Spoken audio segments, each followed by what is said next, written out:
Қайырлы таң достар. Бүгін неде Стамбулда күн салқын, қалың киініп алдық. Біздің бұйыртса келесі баратын жеріміз бұл Топкапы сарайы. Алла қаласа қазір сонда кетіп бара жатырмыз. Сонымен біздің Стамбулдағы күніміз аяқталады. Қалай өтті жалпы саяхат? Керемет. Бір сәттік болған сияқты болды. Өте жылдам өтіп кетті. Иә, біз қанша 6 күн таза қондық, иә? Иә, 6 күн қондық. Соның өзінде бізге жетпей қалды бір қалаға. Бір деммен өтіп кетті. Жаңағы бұйыртса несін түсіріп береміз сіздерге. Біраз қателіктеріміз жайлы. Сіздерге мына жаққа келген кезде жеңіл саяхаттауларыңыз үшін біраз лайфхактарды бөлісетін боламыз. Сапарымызды аяқтап елге оралғаннан кейін. Иә, бұйыртса видео күтіңіздер. Біз қазір Стамбулдағы Топкапы сарайына келдік. Міне артында тұр. Бұл кезіндегі сұлтандар өмір сүрген сарай. Солардың өмірін көреміз, жалпы өмір салтымен танысамыз. Стамбулға келген адам өйткені Топкапыны көрмей кетпеуі керек дейді.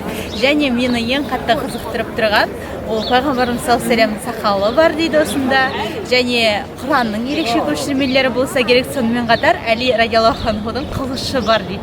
Сақталған дейді. Енді оның қаншалықты рас өтірігін қазір бұйыртса көреміз.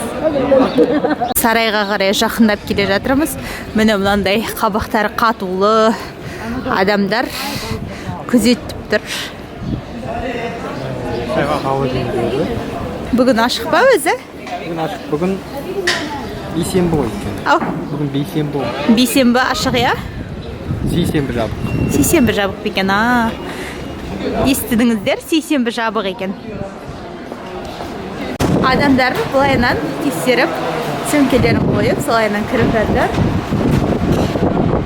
Ал ары қарай кеттік. Қазір бағасын айтамын, әлі біз билетін алмадық. Мына іші сондай кең сарайның орны екені көрініп тұр. Сұлтандардың өмірі жаман болмаған сияқты кезінде. Жаңағындай моншасы болса. Жерде билеттердің бағасы көрсетілген екен. Жалпы мынандай Түркияның бүкіл музейлеріне мынандай 315 телеге алуға болады екен. 315 теле дегеніміз қанша теңгемен түрі? 21 мыңдай. Ал 185 дегеніміз 15 мыңдай ма? 13 мыңдай? 13 мыңдайға мысалы Стамбулдың бүкіл несіне кіруге болады, музейіне. Ал мына жақта мысалы Айя София Топкапы археологиялық музейге кіру үшін 135.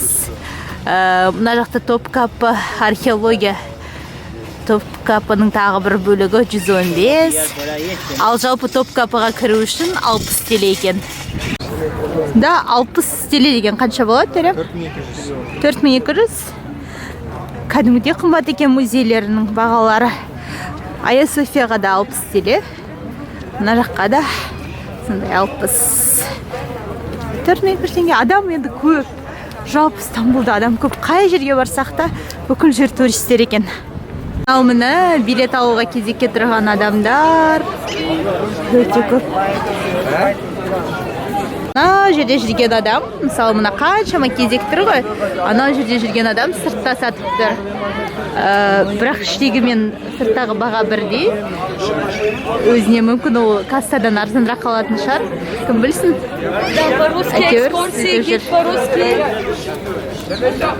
Ана отырған сұлтандардың мөрлері деседі. Мына жақтан тағы бір тексеру. Сонымен осылай қарай кіреміз. Адамды көріп тұрсыздар, өте көп. Және аумағы да өте үлкен. Біз қазір міне аудиогид алайық деп кезекте тұрмыз. Өйткені аудиогидсіз қызық болмай қалатын секілді.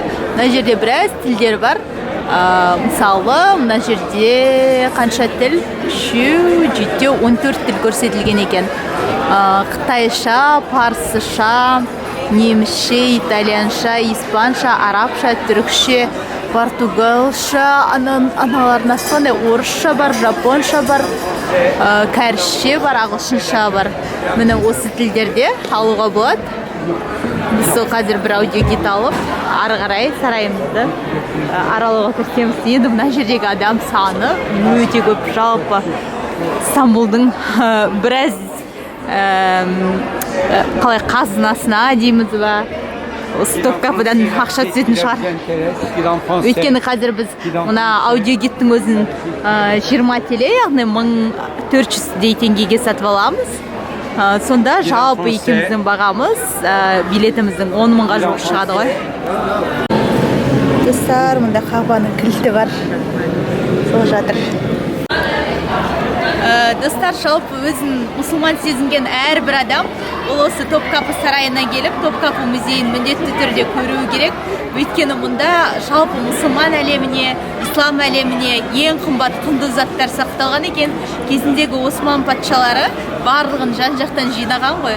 Соның ішінде ең қатты ерекше маған әсер еткені ол Дәуіт пайғамбардың қылышы, Мұса пайғамбардың аса таяғы және өз пайғамбарымыз саллаллаху алейхи вассаламның сақалы, одан кейін аяғының ізі, кезіндегі су ішкен ыдысы, одан кейін Фатима анамыздың киімі сақталған екен, жамылғысы дейді.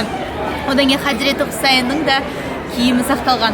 Сонымен қатар сахабалардың, оның ішіндегі ең атақты сахабалар Зубайр ибн Ауамның, одан кейін Халид ибн Уалидтің, сонымен қатар атақты 4 халифа Омар, Осман, Әбу Бәкір,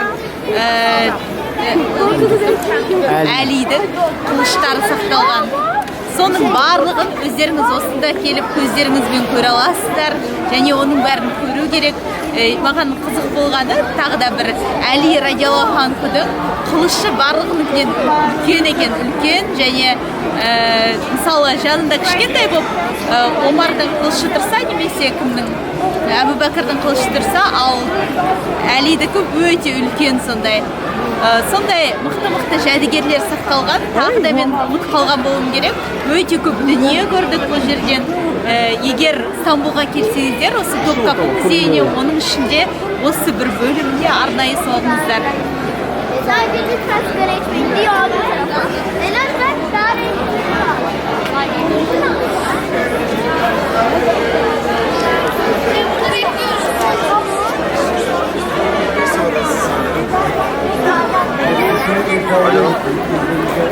Біз Топкапыдан қайтып бара жатырмыз, өйткені кешке ұшағымыз жалпы Топкапыны аралауға өзі бір күн керек екен.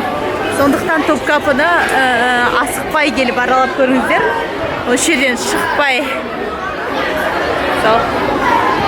Бұл жаққа келгелі жалпы қоғамдық көліктің неше түрін көріп жатырмыз. Трамвайы бар. Міне мынандай қалай фунитлер дегенге отырып, қазір таксимге барайық деп тұрмыз. Бір қызық метросы бар, басқасы бар әйтеуір. Неше түрлі. Бір капсуланың ішінде сияқты, мына көрдіңіздер ма? Стеклянный осы капсуланың ішінде. Біз қазір Стамбулдың атақты таксим алаңындамыз. Міне дәл мына жерде мешіт салдырып жатыр екен. Жалпы Стамбулдың өзінде 2000-нан астам мешіт бар деп естігенбіз. Біреулер 5000 дейді. Енді нақты ақпаратты білмейміз. Бірақ соған қарамастан міне тағы бір мешіт салынып жатыр. Ал біздікілер болса Астанадағы 30 000 адамдық мешітпен алысып, ұрсып жүр. Кер тартпалық бұл. Біз қазір мына бір тұстан қызыл трамвайды күтіп тұрмыз. Атақты Стамбулдың символы секілді таксимнің көркі, қызыл трамвай осы жерден өтуі керек. Көріп тұрсыздар, әдеттегідей бүкіл жерінде Стамбулдың адам көп, мына жерде де көп. Силим сатып жатыр, силим бағаты екен өзі. Жаттай алмай қойдым, шынын айтсам. Ал біз трамвайды күтудеміз. Келсе фотоға түспекшіміз. Достар, анау жерде біз көптен күтіп тұрған қызыл трамвай келе жатыр атақты. Бұл өзі ностальжик трамвай деп аталады екен. Мені көріп тұрсыздар. Келе жатыр. Таксимнің. Түрін қараңыздар. Қандай әдемі. Достар, мені артымда көріп тұрсыздар. бағадағы күткен трамвайымыз келді. Жұрттың барлығы бөліп тауып видеоға түсіп, фотоға түсіп жатыр. Мінекей тұр сол трамвай. Бұл енді қазір туристерге арналған. Тек туристер үшін жүреді. Адамдар осыған қызықтап отырады екен. Естеріңізде болса, біздің Алматыда да қып-қызыл трамвай кафелері жүруші еді ғой. Соларды қалдырып қойғанда ғой. Біз бар нәрсені құртуға құмармыз, ал олар міне осылай сақтап қояды. Ностальжик трамвай деп аталады екен бұл трамвай. Естері шығып жатқан адамдар көп енді түсіріп. Достар, сіздерге тамаша лайфхак айтқым келіп тұр. Жалпы біз жаңа ғана таксимен шықтық алаңнан. Енді бұйыртса Сабиха Гукчен, ненің әуежайдың аты, соған барып ары қарай Анталияға ұшпақшымыз. Ал айтайын деген лайфхакым, егер сіздер қандай да бір аэропортқа жеткілеріңіз келсе Стамбулдан, онда осы таксимге келіп, сол жерде таксимнен автобустар жүреді. Міне дәл біз отырған секілді көп адамдық. Сол автобустармен ары кетсе 1000 теңге, ал біз баратын Сабиха Гукчен деген аэропорт, ол деген кәдімгі 30 километр, шамамен 30 километрдей жерде. Соған осы 1000 теңгемен баруға болады осындай автобустармен. Егер сіздерде де сондай такси әрине қымбат алатыны белгілі, ал автобустармен көп пересадка істегенше осындай бір жолын тапсаңыздар болады. Ал біздің саяхатымыз ары қарай Анталияда жалғасады. Алла қаласа. Келесі кездескенше аман сау болыңыздар, каналыма жазылып қойыңыздар, лайк басуды ұмытпаңыздар және пікір жазыңыздар. Стамбулда күшті қыдырдық, Керемет. Қатты ұнады бізге Стамбул. Көрмеген жерлеріміз әлі де көп, тағы да келеміз деген ойдамыз, Алла қаласа. Сау болыңыздар.